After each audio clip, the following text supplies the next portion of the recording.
오늘 소개할 곳이 이제 코레일이잖아요. 저희가 공채 미리 보기에서 한번 다뤘던 곳이 있는데 네. 인기가 굉장히 많은 곳이죠. 그렇죠. 코레일 같은 경우에는 아무래도 많이 뽑아줍니다. 많이 뽑아주다 보니까 중요하죠. 여러분들이 많이 지원할 수 있고요. 또한 사무직, 그다음에 기술직 둘 다 또 많이 뽑기 때문에 아무래도 코레일을 꼭 들어가겠다라고 생각하지 않으시는 분들이라 할지라도 네. 한 번씩은 좀 진행해 보는 것 같아요. 그래서 오늘 전반부에는 기업 간략한 소개를 할 거고요. 후반부에는 자기소개서를 할 거니까 특히 후반부 쪽에 자기소개서는 여러분들이 좀 필기하는 거라든지 그런 걸 좀 갖추셔가지고 잘 준비하시면 좋을 것 같습니다. 네, 뭐 지원 여부를 떠나서 사실 코레일하면 저희의 이동 수단으로 맞아요. 굉장히 친숙한 기업이기도 합니다. 코레일 어떤 기업인지 좀 자세히 소개해 주세요. 네, 한국철도공사라고 하고요. 간략하게만 소개드리면은 국유철도를 기반으로 한 여객 및 물류 운송, 말씀하신 것처럼 우리가 움직일 때 또한 물류가 움직일 때 철도를 이용하죠. 그다음에 역시설 개발 및 운영인데요. 제가 이번 그 연휴 기간 때 TV를 봤는데 그 손현주 씨가 나온 간이역이라고 하는 프로그램이 있더라고요. 그게 뭐 어떤 화본역인가요? 거기에서의 뭐 생활을 보여주는 건데 그런 것처럼 그런 역들을 운영하는 것도 역시 코레일이 진행을 하고 있죠. 그다음에 국유 철도 및 관련 시설 유지 보수를 주요 사업으로 하고 있습니다. 네. 이 정도는 여러분들이 좀 알고 가시고요. 서류 작성하실 때에 좀 투여하시면 좋을 것 같습니다. 알겠습니다. 자, 당장 이제 오늘부터 서류 접수가 시작이 된다고 합니다. 네. 마음이 좀 급해지네요. 맞습니다. 근데 특이하게 저희 방송이 끝나고 나서 생방송이 끝나고 나서 오후 2시부터 3월 5일 금요일 날 오후 2시까지 딱 4일간만 서류를 받더라고요. 근데 미리 여러분들이 다 준비해 놓으셨겠지만 미리 자기소개서 항목이라든지 이런 것들을 다 오픈을 해놨어요. 예, 그러니까 여러분들이 미리미리 좀 준비하셨을 테니까 아까 제가 말씀드린 것처럼 저의 견해를 조금 반영해 주셔서 아 이렇게 좀 쓰면 좋을 것 같다 이런 건 좀 챙기자라는 시간으로서 가져가시면 좋을 것 같습니다. 네, 4일 동안 서류 작성을 하실 수 있습니다. 근데 이게 특이하게 2시 마감이더라고요. 그러니까요. 이런 거 좀 체크를 잘 하셔야겠어요. 맞습니다. 네. 저는 보통 이제 6시니까 그쵸, 그쵸. 헷갈릴 수 아직 있을 것 시간이 같아요. 남았다고 생각하시면 안 되고 일찌감치 좀 등록을 하셔야겠습니다. 네, 자 보니까 일반 공채랑 또 체험형 인턴 네. 같이 진행을 하고 있네요. 네, 이번에 뽑는 규모를 보니까 일반 공채가 750명. 와, 이 정도면 정말 어마어마한 규모거든요. 그러니까요. 그래서 750명 뽑고요. 또 보훈 추천과 장애인 총 120명을 뽑는 일반직 6급 채용을 진행하고 있고요. 또한 코레일만의 특징이죠. 체험형 인턴을 동시에 750명 정도를 뽑습니다. 작년 상반기랑 비교를 제가 해봤거든요. 그랬더니 일반 공채가 작년 상반기엔 660명, 보훈 추천 장애인이 190명이었고 체험형 인턴이 500명이었습니다. 그래서 일반 공채와 체험형 인턴, 즉 여러분들이 지원하시는 메인으로 지원하시는 쪽은 늘었고요. 보훈 장애인은 조금 줄었다라고 볼 수 있을 것 같습니다. 네, 그러면은 이렇게 인턴을 좀 같이 진행하는 이유가 있을까요? 이게 코레일 채용의 특징인데요. 저는 굉장히 좀 바람직하다고 생각합니다. 2021년 상반기 일반 공채 지원자 중에서 해당 분야 정규직 불합격한 사람들을 대상으로 해서 희망하는 사람들에 한해서 성적 순으로 체험형 인턴의 기회가 부여된다라고 합니다. 여러분들이 어떤 기업에 들어가시려고 할 때 요즘에 가장 중요한 것이 직무 역량이라고 하는 건 알고 계실 거고요. 그 직무 역량을 쌓는데 제일 좋은 건 내가 가고 싶어하는 회사에서 해보는 게 제일 좋습니다. 그래서 어떻게 보면 회사에서도 여러분들을 먼저 파악할 수 있고 여러분들도 지원하신 회사랑 좀 맞는지 아닌지 그런 걸 파악해 볼 수 있으니까 무조건적으로 저는 이건 좀 기재했으면 좋겠고요. 개인적으로 이런 제도들이 좀 많아졌으면 좋겠습니다. 알겠습니다. 일반 공채 먼저 어떤 분야에서 신입사원을 채용을 하는지 이 부분부터 좀 짚어주시죠. 네, 같이 표를 좀 볼게요. 같이 표를 보면서 보시면 사무영업 쪽에 일반 수송, 그 다음에 전동차 운전, 그 다음에 차량의 기계전기, 토목, 장비 일반, 건축의 일반 설비, 전기통신 이렇게 6가지 직무를 뽑고 있고요. 가장 많이 뽑는 걸 보니까 제일 마지막에는 전기통신이 232명입니다. 다음은 토목 일반이 167명이고요. 차량 전기가 131명입니다. 이 부분 같은 경우에는 코레일이 직무 소개서도 그 다음에 직무 영상도 좀 잘 첨부를 해놨으니까 여러분들이 아직 안 보신 분들이라고 한다면 꼭 한번 보시고 지원서 작성하실 때 참고하시기 바랍니다. 네, 다양한 직무가 있는 것 같은데 뭐 인기 있는 직무나 아니면 좀 채용 많이 하는 직무 네. 위주로 한번 살펴볼까요? 아무래도 먼저 우리 입문 상경계 분들이 지원 많이 하실 사무영업 직무 어떤 일을 하는지 좀 같이 살펴보도록 하겠습니다. 사무영업 직무 내용을 보면 철도공사의 경영 목표 달성을 위해 역에서 매표 안내 열차 조성의 업무를 수행한다. 그 다음에 다양한 열차 상품을 기획 및 판매한다라고 하고요. 그 다음에 경영 및 영업 전략 기획 자원을 효율적으로 활용하기 위한 방안을 수립한다. 그 다음에 해외 사업 진출 등 원활한 조직 운영을 위한 업무 수행하고 있고 매표, 안내, 열차 조성, 여행 상품 기획 및 판매 등의 업무를 한다고 보시면 되는데요. 여러분들이 실제 기차역 가보시면 여러분들이 실질적으로 접점에서 만나시는 분들이 계실 겁니다. 그런 분들이 코레일 영무원이라고 보시면 좋을 것 같고요. 제가 만약에 여길 지원한다라고 하면 굉장히 많은 일들 하지 않습니까? 네. 일단 민원을 좀 만나는 일을 할 테니까 그런 거에 있어서 대인관계, 의사소통을 좀 생각할 것 같고요. 아니면 내가 조금 쌈박한 아이디어가 있다. 지금 어차피 밖에 못 나가니까 어떤 철도 관광 상품을 좀 재밌게 만들어 보고 싶다라고 하는 분 크게 두 가지가 될 것 같아요. 그래서 좀 광범위하니까 여러분들이 어떤 걸 하고 싶은지 초점을 잡으시고 어필해 주시는 거 어떨까 싶습니다. 다양합니다. 저는 일단 가장 많이 채용을 하는 232명이네요. 와. 750명 중에 전기통신인데 네. 어떤 업무를 좀 담당을 하는지 알려주시죠. 네, 이것도 역시 같이 저희가 표를 한번 보면서 살펴보도록 하겠습니다. 전기통신 직무 내용입니다. 전기 직무가 가서 뭐 할까요? 바로 전기, 철도, 시설물 유지 보수라고 하는 역할을 좀 하겠죠. 그 다음에 정보통신 설비에 관련된 유지 보수, 열차 운행 관련된 데이터 전송, 열차 무선 및 고객 안내 설비 등 유지 보수를 할 거고요. 그 다음에 철도기 때문에 신호 제어 중요하겠죠. 신호 제어 설비 유지 보수. 그 다음에 이래서는 안 되지만 뭐 고장이 난다라든지 뭐 장애가 생겼을 때 왜 네. 그렇게 됐는지에 대한 분석 관리 등의 업무를 수행할 겁니다. 네, 그렇게 볼 수 있을 것 같아요.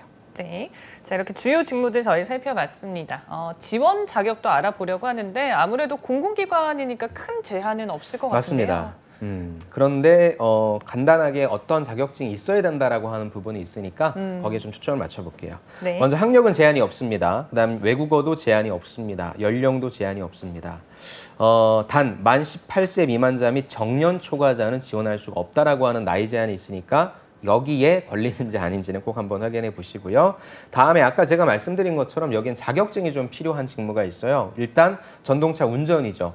여기는 철도 차량 운전면허 중에 2종 전기 차량 운전면허 소지자이신 분만 지원할 수 있고요. 그다음 토목 장비입니다.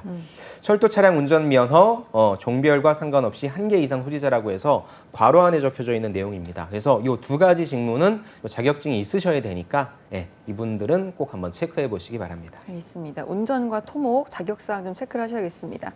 자, 중요한 부분 중에 하나잖아요. 우대사항 절대 좀 빼놓을 수 그렇죠. 없는 부분. 자격증으로 좀 어떤 가점을 어느 정도로 받을 수 있는지 이 부분도 좀 짚어주시죠. 네, 여러분들이 그 채용 공고라든지 이런 거 보시면 가장 좀 이제 주의 깊게 보셔야 될 게 이 항목입니다. 그렇죠. 제가 저번 주에 나와서 한국전력공사를 얘기했을 때와 좀 많이 상이하거든요. 네. 여기는 어떤 자격증 가산점을 받을 수 있는지 좀 볼게요. 같이 보시면 우대사항으로 자격증이 있습니다. 기술사 및 기능장 6점인데 이런 분들이 코레일을 지금 지원하실 분들이 많을 것 같지는 않아요. 그래서 6점을 받으실 확률이 좀 낮을 것 같고요. 저는 가장 많은 분들이 4.5점이 기사라고 생각합니다. 네. 기사 4.5점이고요. 산업기사 3점, 기능사 1.5점입니다. 그런데 이제 코레일 같은 경우에는 밑에 줄에 보시면 공통 직무 및 해당 직무의 기능사 이상 자격증 최대 2개 인정하는데 단 공통 직무는 최대 1개만 인정하겠다. 또 같은 종별의 자격증은 하나만 인정하겠다라고 되어 있습니다. 무슨 말씀인지는 여러분들이 보시면 조금 더 이해할 수 있을 것 같고요. 하나 좀 주의하실 게 뭐냐. 자동차 운전의 경우에 그러면 제2종 전기 차량 운전 면허를 받으면 이것도 역시 가산점을 받을 수 있는 거냐. 근데 이건 이미 자격 요건에 있어야만 되는 부분이기 때문에 가점이 없다. 등등 여러분들이 조금 신경 써서 따져야 될 요소들이 있어요. 공고문 부침 5에 자세하게 나와 있다고 하니까 이 부분은 여러분들이 꼭 확인하시기 바랍니다. 네, 좋습니다. 자격증 가점도 꽤나 크기 때문에 잘 살펴보시길 바랄게요. 왜, 뭐 개선하신 거예요? 아니 제가 보니까 네. 이거 좀 챙겨야 될 부분 사실 이런 부분 되게 필수잖아요. 그렇죠. 네, 근데 네. 어느 정도로 이제 기사, 산업기사, 기능사 이게 좀 차등으로 점수가 나오다 보니까 탐나네. 기능장 그러니까 최대한 높은 걸 따야겠네요. 네네. 6.6점. 아, 6점. 보통 우리가 이제 그 전문대에 나오신 분들은 네. 산업 기사를 따실 수 있고요. 아. 4년제 나오신 분들이 기사, 그리고 이제 경력이 쌓으시면 기술사까지 오. 따실 수 있다고 보시면 됩니다. 네, 좋습니다. 저희가 이제 그 서류 접수는 4일에 걸쳐서 네, 진행한다라고 그렇죠. 했었는데 그 이후에 또 절차가 어떻게 될까요? 네, 채용 절차는 뭐 크게 변한 건 없습니다. 보시면 이제 서류 검증하고요.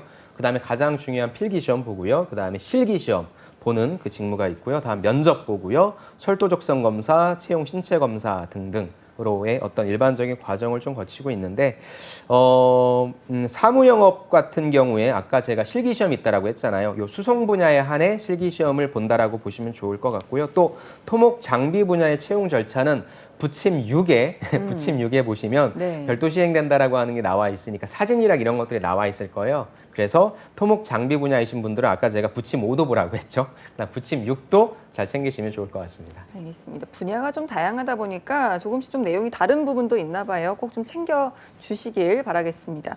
저희가 아까 안쌤이 이제 초반에 방송 후반부부터는 이제 좀 기록할 것을 네네, 들고 맞습니다. 좀 기록을 하면서 보라고 하셨거든요. 지금부터 중요합니다. 이제 코레일 자소서 작성법을 좀 알아볼 텐데요. 우선 공기업 자소서를 작성을 할 때 좀 필요한 게 따로 있다고 들었거든요, 안쌤. 네, 맞습니다. 지금부터 이제 자소서 시간이니까 네. 자소서로 이제 한번 들어가 보도록 하겠습니다. 공기업 자기소개서는 무엇을 기반으로 하는 거냐면은 여러분들의 직업 기초 능력 10가지를 기반으로 한다고 보시면 돼요.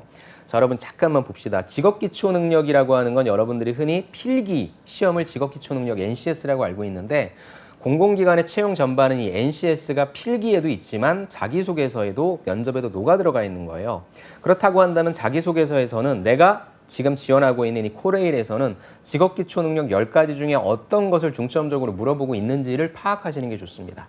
그냥 우리가 일반적으로 봤을 때에는 그냥 경험 써라 하니까 경험만 쓰면 된다라고 생각하지만 사실 그 경험 속에는 여러분들이 직업기초 능력 10가지 중에 무엇을 판단한다라고 하는 그 기준이 들어가 있어요. 그런데 대다수의 공공기관들은 여러분들한테 어떤 경험을 쓰라고 하는데 그 경험은 대다수의 질문들이 문제 해결 능력을 물어봅니다. 즉 문제 해결 능력을 기반으로 해서 플러스 의사소통 능력을 갖고 오시든지 대인관계 능력을 갖고 오시든지 정보 능력을 갖고 오시는 거예요. 그래서 여러분들이 비단 코레일 자기소개서뿐만 아니라 어떤 공공기관의 자기소개서를 쓴다라고 할 때는 나의 문제 해결 능력을 보여주는 항목이구나를 기본 베이스를 깔고 가시고 이 문제를 해결하기 위해서 직업기초 능력 나머지 9가지 중에 어떤 것을 더해갖고 가서 이 부분을 작성할 건지 그렇게 좀 여러분들이 접근하시면 왜냐하면 어차피 코레일은 자기소개서를 안 봐요. 그러니까 여러분들이 대충 쓸 수 있는데 면접장 갔을 때 여러분들한테 유리한 질문을 들어오게 그렇게 판을 만들려고 한다면 문제 해결 능력 기반에 난 여기다 의사소통을 입혔습니다. 대인관계를 입혔습니다. 라고 써주는 게 면접 때도 좋을 거고요. 여러분들이 코레일만 쓸 거 아니잖아요. 다른 공공기관도 쓸 거니까 그때 에도 좀 적용할 수 있게 미리 연습을 해놓자. 그래서 내가 앞으로 공공기관 자기소개서 항목을 보면 문제 해결 능력 플러스 알파에 무엇을 갖고 갈 것인가. 이걸 좀 여러분들이 주의를 기울이시면 좋을 것 같습니다. 네, 좋습니다. 이렇게 직업 기초 능력 10가지 머릿속에 집어넣고요. 하나씩 살펴보겠습니다. 코레일의 항목들 그리고 특징들 어떤 게 있을까요? 네, 일단 간략하게 전체 항목을 좀 볼게요. 총 4가지 질문이 있습니다. 첫 번째입니다. 평소에 다른 사람을 돕기 위해 꾸준히 노력했다. 그런 노력을 하게 된 계기니까 여기서 포인트는 저는 다른 사람을 돕기 위해 공공기관이다 보니까 아무래도 이게 있는 것 같고요. 두 번째 가겠습니다. 본인의 역할이나 존재가 크게 드러나지 않는 상황에서 팀을 위해 자발적으로 여기 밑줄을 좀 그어볼까요? 팀을 위해 자발적으로 여러분들이 어떤 걸 했는지 역시 희생이 되겠죠. 봉사. 다음 세 번째입니다. 아무래도 사무직 같은 경우에는 불특정 다수의 고객들을 만나기 때문에 다양한 유형의 사람들을 상대하기 위해 필요한 역량은 무엇인지 서술하고 그랬던 경험에 대해 서술하라. 라고 하는 겁니다. 그래서 1번과 2번과 3번 다 무엇이다? 문제 해결 능력 기반으로 해서 어떤 걸 갖고 들어올까로 생각해 주시면 좋고요. 네 번째입니다. 직무를 물어보네요. 지원 직무를 수행하는 데 있어서 지원자의 전문성 장점을 소개하고 그 다음에 어떻게 노력했는지와 그걸 코레일 기업 방안까지 연결해서 작성하라고 하는 가장 일반적인 지원 동기와 직무 역량에 대한 소개 질문이라고 좀 볼 수 있을 것 같습니다. 알겠습니다. 각각 키워드를 좀 짚어주셨습니다. 하나씩 좀 알아볼 텐데요. 이제 1번 항목이 아까 다른 사람을 돕기 위해 약간 서비스 마인드 이런 부분에 체크를 하라고 하셨거든요. 네네. 아무래도 이제 다른 회사 같은 경우는 항상 지원 동기, 그렇죠. 예, 이런 걸 많이 물어봤는데 좀 의외예요. 네, 의외입니다. 왜 그걸 4번으로 뺐을까요? 네. 자, 1번부터 한번 보도록 하겠습니다. 어떤 역량을 묻고 있을까요? 다른 사람을 돕기 위함이니까 대인관계 능력 중 하나의 기술로 좀 볼 수 있을 것 같고요. 아니면 꾸준하게 노력하고 있다라고 했으니까 나의 어떤 자기개발 능력으로도 좀 서술할 수 있을 것 같겠죠. 다음은 그런 노력을 하게 된 계기인데요. 단순한 일회성의 노력이 아니라 내가 왜 그렇게 꾸준하게 그런 행동을 했는지 밝혀주면 된다. 그렇다면 이거는 어떤 형태라고 볼 수 있냐? 바로 성장 과정의 여러분들의 자기소개 작성 형식이라고 볼 수 있을 것 같아요. 왜냐하면 남들을 돕는다라고 하는 것은 나의 어떤 가치관이란 게 있는 거잖아요. 나 혼자 잘 먹고 잘 살 수 있거든요. 근데 굳이 왜 남을 왜 도와요? 그렇다면 나는 어떠한 가치관을 바탕으로 해서 어떻게 움직인다라고 하는 이런 근간으로 내용을 작성하시면 좋을 것 같아요. 그래서 저는 이렇게 작성하는 것을 추천드립니다. 첫 번째는 두 가지식으로 나는 어떠한 가치관을 갖고 있습니다 라고 하는 여러분들의 가치관을 제시해 주세요. 그 이유니까. 그렇다고 한다면 그 가치관을 갖게 된 여러분들의 배경이라는 게 있을 겁니다. 부모님의 영향일 수도 있겠죠. 아니면 어떤 사건을 통해서 그럴 수 있을 거예요. 그걸 간단하게 언급해 주시고 그 다음에 여러분들이 그러한 가치관을 갖고 행동했던 것을 풀어주시면 됩니다. 그런데 여기선 또 고민이 생길 수 있겠죠. 그런 행동을 많이 하신 분들은 하나만 쓰기 아깝다? 그럼 여러 가지 풀어 써주세요. 학교 다닐 땐 뭐를 했고요. 아르바이트엔 뭐를 했고요. 등등. 나 이렇게 남을 배려하기에 무엇을 했다. 그래서 여러분들이 구체적으로 하나의 사례를 문제 해결 방식으로 써주셔도 되고요. 아니면 여러 개가 있으신 분들은 나열해 주셔도 되는데 일단은 가장 기본적으로 생각할 수 있는 건 봉사활동이 되겠죠. 그렇죠? 그 다음에 간헐적이지만 조금 규칙적인 원칙. 무슨 말이냐? 나는 뭐 과제를 맨날 하는 건 아니잖아요. 하지만 과제할 때라든지 이런 때 항상 팀원들을 배려해. 내가 조금 더 희생해. 이런 것들이 있을 거예요. 즉 제가 드리고 싶은 말씀은 1번에다가 여러분들이 물론 아르바이트나 인턴 얘기 써도 되는데 남을 돕는다라고 하는 얘기는 사실 서술 구조가 비슷해요. 그러니까 여기엔 너무 소재에 힘쓰지 마시고 여러분들이 가볍게 쓸 수 있는 봉사활동이라든지 친구들 좀 배려했던 그런 사례 있죠. 그런 것들 위주로 좀 한번 그 구조와 그 다음에 이런 소재로 써주시면 좋을 것 같습니다. 네, 일단은 가치관에 대한 어떤 정립이 좀 필요한 항목이었던 네. 것 같습니다. 자, 두 번째 항목인데요. 앞서서 팀을 위해서 자발적으로, 그러니까 1번과 좀 비슷하긴 한데 맞습니다. 전제가 있습니다. 네. 내 존재가 크게 드러나지 않는 상황이란 전제가 있어요. 네, 사실 이게 내 존재를 좀 뿜뿜하면서 써야 되는데 존재를 네. 좀 숨겨야 해서 여러분들이 좀 어려워하시는 것 같습니다. 그런데 저는 이 존재를 좀 숨기라고 해서 여러분들이 또 너무 감추거나 거기에 신경 쓰지 않으면 좋을 것 같고요. n분의 1로 작성해 주시면 좋을 것 같아요. 즉 어떤 문제가 발생했거나 갈등이 생겼을 때 그걸 내가 해결하기 위해서 주도적으로 어떻게 썼다라고 쓰실 것 같은데 그러지 말고 나는 내 몫을 최선을 다했고 뭐 저 친구는 저 친구의 최선을 다했다. 그렇게 써주셔도 되니까 너무 거기에 여러분들이 함몰되지는 않으시면 좋을 것 같습니다. 일단 이 항목은 역시 대인관계가 되겠죠. 그 다음에 저는 조금 조직이의 능력으로도 보고 싶어요. 왜냐하면 여러분들이 코레일에 들어가셔서 하시게 될 건 여러분들의 개인적인 행동이 아니라 조직 내에서 어떻게 행동할 것인지에 대한 부분이기 때문에 여러분들이 조직 생활을 할 수 있는지 사회성이 있는지에 대한 부분도 저는 좀 중요할 것 같습니다. 일단 소재부터 먼저 말씀드리면 역시 이건 나 혼자 문제 해결했던 소재가 되면 안 될 것 같아요. 그러니까 여러분들이 학교 다니시면서 팀 프로젝트 했던 거 있을 겁니다. 그래서 그거 위주로 좀 써주시는 게 좋을 것 같고 그 팀 프로젝트에서 문제를 발생시켜야 되는데 아까 제가 말씀드린 것처럼 저희가 셋이 오늘 방송을 해야 되는데 저희 셋이 어떤 갈등 상황이 발생한 거예요. 제가 말을 안 듣는 거예요. 두 분이 저를 끌고 가려고 어떻게 했다라고 문제가 발생할 수 있고요. 저희 셋이 어떤 과제를 해결해야 되는데 시간이 부족해요. 자원이 부족해요. 등등 이렇게 우리의 팀원이 일을 해결해야 할 때 문제가 발생하는 것은 갈등 상황이 있고요. 그 다음에 자원이 부족한 상황이 있습니다. 여러분들도 이 두 가지 상황 중에서 어떤 걸 선택할지 생각해 주시고 아까 말씀드린 것처럼 그럼 이거를 해결하기 위해서 어떻게 n분의 1로 배분을 했고 나는 내 몫을 어떻게 했는지 그리고 혹시나 다른 사람들한테 조금 도움을 줄 수 있었다고 한다면 어떻게 할 수 있었는지 이렇게 좀 작성해 주시면 좋을 것 같아요. 그래서 아까 학교에서 하신 팀 프로젝트, 그 다음에 바깥에서 하신 게 있어요. 그럼 공모전 이런 것도 괜찮을 것 같고요. 여기에서는 아르바이트나 아니면 인턴, 근데 인턴에선 여러분들이 과제를 받은 게 별로 없을 거고요. 아르바이트는 여러분들이 파트타이머로 일을 하기 때문에 앞사람과 뒷사람과 연결시켜주는 그러한 범위에서 일을 할 수 있고 앞에 사람의 어떤 문제를 발생시켰을 때 아니면 내가 무엇인가를 처리해주고 가야 되는 그런 상황이 생길 수 있어요. 그런 소재면 딱 좋을 것 같아요. 그래서 학교에서의 팀 프로젝트, 외부에서의 공모전 아니면 여러분들 판매 서비스 아르바이트 할 때 파트타이머로서 했던 그런 소재들을 생각해 주셔서 갈등 상황 해결 n분의 1 어떤 걸 하실 것인지 생각해 주시면 좋을 것 같습니다. 그래서 작성하시는 구조를 좀 말씀드리면 첫 번째, 경험에서 제일 중요한 부분은 제일 앞부분에 배운 점, 주제를 써주시는 겁니다. 즉 나는 이 팀 플레이를 하면서 내가 먼저 이렇게 배려하면서 어떤 점을 배우게 됐는지를 제일 처음에 두 가지식으로 제시해 주시는 게 필요할 것 같아요. 그 다음에 등장시켜줘야 될 게 무엇입니까? 어떤 상황에서 어떤 문제가 발생했다. 우리가 팀 프로젝트 해야 되는데 시간이 없다, 돈이 없다, 자원이 없다. 그래서 이걸 해결하기 위해서 나는 어떻게 행동을 했다. 여러분들이 만약에 리더였으면 어떻게 n분의 1을 했고 어떻게 팀원들을 도왔는지, 여러분들이 만약에 서포터였으면 내게 주어진 범위 내에서 어떻게 일을 열심히 했는지 등등, 여기가 제일 서술이 많이 필요한 단계겠죠. 그 다음 마지막에 결국에 해피한 상황을, 그 다음에 성공한 상황을 작성해 주셔야 되니까 여기에는 어떤 결과가 나왔는지까지 긍정적인 값을 써주시고, 첫 번째 배운 점, 두 번째 어떤 문제, 세 번째 행동, 네 번째 그 결과라고 작성해 주시면 글자 수에 딱 맞게 작성하실 수 있을 겁니다. 알겠습니다. 생각보다 이렇게 항목들 문항이 좀 콕 집어서 튀는 키워드가 있다 보니까 네. 이게 소재 찾기가 굉장히 좀 어려울 수도 있을 것 그렇죠. 같습니다. 3번도 좀 마찬가지인데요. 굳이 다양한 유형의 사람을 상대하기 위해 필요한 네. 영역이 무엇이었으라고 좀 상대를 만족시켰던 경험에 대해서 작성을 하라고 했거든요. 네. 이런 건 좀 어떻게 접근하는 게 좋을까요? 이거 같은 경우에는 진짜 사무 영업직 같은 경우에 진짜 직무 역량에 관련된 부분인 거고요.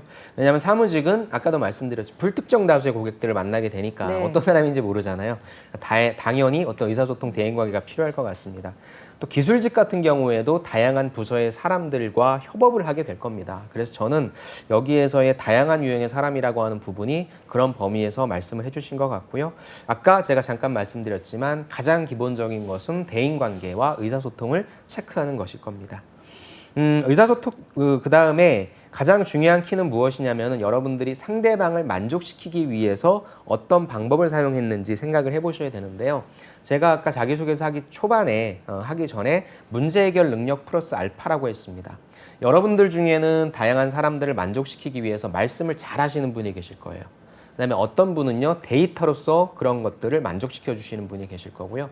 어떤 부분은 처세가 되게 좋아가지고 어떤 스킬을 바탕으로 하시는 분들도 계실 겁니다. 즉 여기에 제가 초반에 말씀드렸던 직업기초 능력 10가지 중에 문제 해결 능력 빼고 나머지 9가지 중에 나는 어떤 걸 생각할 수 있는지를 생각하시면 여러분들이 소재를 좀 찾는데 조금 더 넓어질 수 있을 겁니다. 의사소통과 대인관계만 하시면 아까 말씀드렸던 그런 소재밖에 안 되니까 나머지 9가지 역량을 보시면서 아 이런 것도 있구나 라고 여러분들이 인사이트를 갖고 가시는 게 필요할 것 같고요. 그 다음에 여러분들이 먼저 1대1이 됐건 아니면은 뭐 다대1이 됐건 다대다가 됐건 어떤 문제 해결함에 있어서 내가 나머지 직업기초 능력 중에서 어떤 걸 갖고 왔고 어떻게 해결했는지 이런 것 좀 좋을 것 같습니다. 네. 가장 기본적으로 여러분들 쓸 수 있는 건 이제 아르바이트가 되겠죠.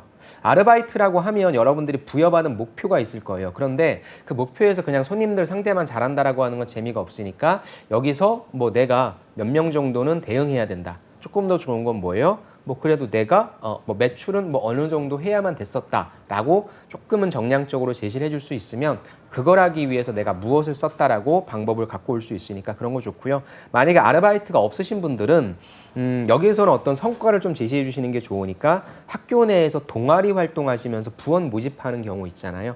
그 다음에 여러분들 축제하면 부스 열어가지고 사람들 모집하는 경우 있잖아요. 그렇게 저는 3번에다가는 아무래도 직무 역량에 관련된 부분, 내가 누군가를 설득했고 만족시켰다라고 하는 부분은 추상적으로 접견할 수 있는 게 아니라 구체적인 숫자를 제시해 주시는 게 좋으니까 전 이렇게 여러분들이 이런 소재에서 좀 갖고 오시는 게 어떨까 싶습니다. 네. 그래서 이제 구조를 마지막으로 말씀드릴게요. 구조도 역시 첫 번째는 이 경험을 통해 여러분들이 배운 게 있을 거예요. 상대방 만족을 위해서는 어떤 스킬이 가장 중요하다는 것, 무엇인가 배웠다라고 하는 걸 제일 먼저 제시해 주시고요. 역시 2번과 똑같습니다. 그 다음엔 어떤 상황에 어떤 문제가 있었고 나는 그중에 어떤 스킬을 활용해서 결과론적으로 어떤 결과를 냈다라고 하는 배운 점, 그 다음에 상황 문제, 해결, 마지막에 결과값 이렇게 2번과 똑같이 제시해 주시면 좋을 것 같습니다. 네, 좋습니다. 다양한 유형의 사람 이런 얘기를 하시니까 생각나는 게 저는 저희 동생이 가장 어렵습니다. 네, 생각하는 것도 행동하는 게 너무 오, 달라서요. 네. 네, 갈등 사항이 항상 많은데 가장 가까운 사람이라 그런가 봐요. 그런가 봐요. 근데 가족 얘기를 쓸 수는 없겠죠? 가족 얘기를 쓴다. 가장 굉장히 어려워요. 좋은 질문입니다. 네. 어차피 코레일은 자기소개서 안 보거든요. 저는 너무 소재가 없다라고 하는 분은 가족 소재 쓰셔도 괜찮을 것 같아요. 그런데 면접장 가실 때는 플러스 하나로 갖고 가셔야 될 겁니다. 네. 네, 알겠습니다. 자, 그러면 저희 마지막 항목도 한번 살펴보려고 하는데요. 뭐 가장 기본 항목인 것 같습니다. 네. 직무 역량, 입사 후 포부 함께 묻고 있는 거죠? 네, 맞습니다. 사실 보면요. 1번과 2번과 3번 다 여러분들이 그 해당 직무를 하기 위해 필요한 역량을 제시해 주시는 건데 가급적이면은 소재 하나씩 해서 좀 디테일하게 보여주는 부분이었다고 한다면 마지막 4번에는 이제 한번 내가 여태까지 준비한 거 다 써보자 라는 차원으로 가시면 좋을 것 같아요. 무슨 말이냐면 어쩌면은 여러분들이 면접장에서 시간이 없을 때 이 4번만 보시고 여러분들한테 질문하실 수 있어요. 왜냐하면 1번, 2번, 3번은 좀 디테일하게 써 있을 수 있으니까. 즉 여러분들이 사무직을 하기 위해서 다양한 사람들을 만나고 문제도 해결하면서 하셨던 다양한 일들 있죠. 이런 것들을 쭉 나열해 주는 거예요. 그리고 기술직 분들도 같은 경우에도 지식 쌓았죠, 기술 쌓았죠. 이런 것들을 조금 나열해 주는 겁니다. 그럼 어떤 것들을 선택할까? 여러분들 직무기술서 보시면 필요 지식, 그 다음에 필요 기술, 그 다음에 필요 태도 있을 거예요. 그거에 관련해서 이런 건 내가 이런 소재에 있다라고 하니까 아마 여러분들의 소재가 더 많을 거예요. 여러분들의 많은 소재와 직무기술서에서 보셨을 때 매칭시킬 수 있는 것들을 조금 추려내서 한 5-6개 정도, 그렇다고 한다면 위에 써 있는 3가지를 포함하셔도 좋고요. 그걸 제외하셔도 좋습니다. 즉 저는 여기 4번에서 내가 무엇을 준비했는지 디테일하게 보여준다라기보다는 이러한 것들을 했습니다라고 좀 나열하는 게 조금 필요할 것 같습니다. 그래서 제가 구조를 조금 말씀드린다고 한다면 일단은 저는 입사 후 포부였잖아요. 근데 입사 후 포부를 마지막에 쓰지 마시고 이 입사 후 포부를 가장 앞으로 좀 끌고 들어왔으면 좋겠습니다. 왜냐하면 여러분들의 지원 동기가 입사 후 포부예요. 네, 코레일 왜 들어갑니까, 여러분들? 뭐 코레일 발전에 기여하고 싶어서 들어가는 거잖아요. 그거 어떻게 할 건지가 입사 후 포부니까 저는 어떻게 코레일에서 일하고 싶습니다와 같이 입사 후 포부를 먼저 제시해 주시고 그래서 그걸 하기 위해서 나는 무엇이 필요하다고 생각했고 그래서 이러이러한 것들을 준비했다. 그래서 여기에서는 구조를 제가 조금 비틀게요. 여기에 있는 내용대로 여러분들 작성하시면은 조금 내용이 부족할 것 같으니까 글자 수가 부족할 것 같으니까 먼저 2갈식으로 입사 후 포부를 빼자. 그 다음에 그걸 준비하기 위해서 어떻게 노력했는지 1번, 2번, 3번에 들어있는 내용 플러스 아니면 여러분들이 지원서에 써있는 그 내용까지 다 더해서 최대한 넣을 수 있을 만큼 2갈식으로 무엇을 했고 뭘 배웠고 무엇을 했고 무엇을 배웠고 이런 식의 나열 방식 추천드리고 싶습니다. 알겠습니다. 마지막으로 이제 코레일 공채 지원자분들 당장 오늘부터 접습니다. 네. 한 말씀 좀 해주신다면요. 네, 일단 좀 현실적인 말씀을 드리면 첫 번째, 서류 접수 기간이 짧습니다. 아까 말씀 잘 해주셨어요. 18시가 아니라 14시에 마감이니까 이거 놓치지 마시고요. 빨리 작성해 놓으시고 코레일은 NCS에서 승부가 나니까 NCS 공부 열심히 하시기 바랍니다.